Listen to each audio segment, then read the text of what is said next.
आज हम बात करने वाले हैं यूपी की दो महत्वपूर्ण योजनाओं के बारे में। पहला है नव युवक पालिका योजना और दूसरा हमारा है कि भाई जो छोटे शहर है उनको स्मार्ट बनाया जाएगा और साथ ही साथ यहाँ पर महिला शक्ति केंद्र भी स्थापित किए जाएंगे। इससे ये पता चलेगा कि यूपी जो है वो विकास की दिशा में बहुत तेजी से बढ़ रहा है और $1 ट्रिलियन इकोनॉमी का जो लक्ष्य है जो हमारी सरकार 2047 तक प्राप्त करना चाहती है उसके लिए वो पुरजोर कार्य भी कर रही है। तो चलिए इसी के बारे में बातचीत कर लेते हैं कि भैया ये क्या है, इससे क्या लाभ मिलने वाला है यूपी को और क्या क्या बड़े बदलाव इससे यूपी में आएंगे। चलिए उत्तर प्रदेश सरकार ने शहरी विकास को नई दिशा देने के लिए नवयुग पालिका जो योजना है इसको मंजूरी दे दी है। साथ ही साथ योगी आदित्यनाथ की अध्यक्षता में एक कैबिनेट बैठक में इसका फैसला लिया गया था और उद्देश्य यही था कि जो बड़े शहर हैं इसके साथ जो छोटे शहर हैं जो कई बार बड़े शहरों की वजह से डेवलप नहीं हो पाते हैं वो भी, और जो मध्यम शहर है इनको भी स्मार्ट बनाया जाए, इनको भी डेवलप किया जाए। आपने देखा होगा ना जो कस्बे बने रहते हैं क्योंकि वो शहरों के इतने पास होते हैं कि लोग वहीं पर जाते हैं तो उसका डेवलपमेंट अच्छा नहीं हो पाता है। तो जितने भी छोटे शहर हैं, मध्यम शहर है, उन सभी को डेवलप करना है। साथ ही साथ योजना का जो मुख्य उद्देश्य है वो ये है कि स्मार्ट सिटी मिशन की तर्ज पर छोटे शहरों का विकास हो, साथ ही साथ डिजिटल गवर्नेंस और जो आधुनिक सुविधाएं हैं इसको बढ़ावा दिया जाए, प्लस बुनियादी ढांचे जो इंफ्रास्ट्रक्चर है वहां पर बिल्ड किया जाए, जैसे कि बस स्टैंड, रोड को बेटर करना, अस्पतालों को बनवाना, शौचालय बनवाना। इस तरीके से सरकारी जो चीजें हैं वो बेहतर बुनियादी यहाँ पर मिले। नागरिकों का जो जीवन स्तर है इसमें भी सुधार किया जाए।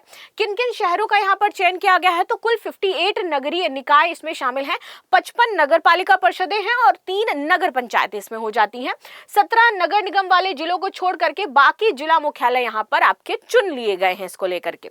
चलिए प्रमुख उदाहरण जैसे कि चंदौली और हरदोई को नगर पंचायत हो जाती है, गौतम बुद्ध नगर की दादरी जो हमारी नगर पालिका परिषद है वो हो जाती है। बजट और समसमाई की बात करें तो प्रतिवर्ष इसके लिए सरकार ने बजट अलॉट किया है 582.20 करोड़ रुपए, 5 वर्षों के लिए 2916 करोड़ और इसकी अवधि 2025-26 से शुरू होकर के 2029-30 तक रहने वाली है, 5 वर्षों की पूरी। ये योजना पूरी तरीके से राज्य सरकार द्वारा वित्त पोषित है, यानी कि इसमें केंद्र सरकार का कोई भी लेना देना नहीं है। सारा पैसा उत्तर प्रदेश सरकार अपने जो राजस्व है वहां से प्रदान करेगी। इसी बीच उत्तर प्रदेश के लिए एक इंपॉर्टेंट चीज आपको और भी याद रखनी चाहिए क्योंकि एग्जाम के लिए जरूरी हो जाता है कि जो उत्तर प्रदेश है has India second largest road network exceeding around 4 lakh kilometres. और अगर ये सेकंड पे है तो फर्स्ट पे कौन हो जाता है तो फर्स्ट पे भैया हमारा महाराष्ट्र हो जाता है ना।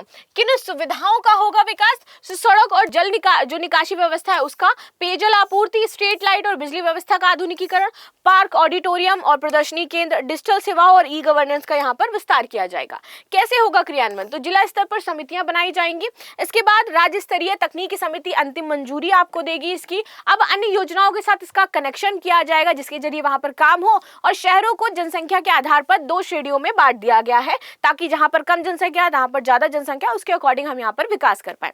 अब इसका असर हमें क्या देखने को मिलेगा? तो जो भी हमारे छोटे शहर हैं वहां पर एक तो स्मार्ट सुविधाएं मिल जाएंगी, प्लस क्षेत्रीय विकास जो है वो असमानता जो रहती थी ना बड़े शहरों छोटे शहरों की क्षेत्रीय विकास की, वो असमानता कम होगी, आर्थिक गतिविधियों को बढ़ावा मिलेगा और रोजगार और निवेश के नए अवसर यहाँ पर मिल जाएंगे, यानी कि लोगों को रोजगार भी मिलेगा।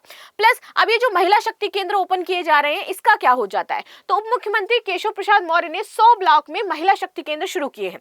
इसका मुख्य कारण यही है कि तो ग्रामीण क्षेत्र की महिलाएं हैं इनका सामाजिक, कानूनी और आर्थिक जानकारी देना, सरकारी योजनाओं का लाभ देना और भविष्य में हर ब्लॉक तक इसको हम विस्तारित करेंगे। इस उद्देश्य से हमारे महिला केंद्र बनाए जा रहे हैं, यानी कि उत्तर प्रदेश सरकार महिला, युवा, शहरों, छोटे शहरों, बड़े शहरों और सारी जनता जो है सबको टारगेट कर रही है। सबके एक समग्र विकास, उन्मुख विकास की तरफ हमारा यूपी जा रहा है। आप यूपी में कहां से हैं मुझे जरूर बताइएगा। मिलते हैं नेक्स्ट क्लास में, तब तक के लिए धन्यवाद। लाइक शेयर सब्सक्राइब करना बिल्कुल भी ना भूलें and thank you so much.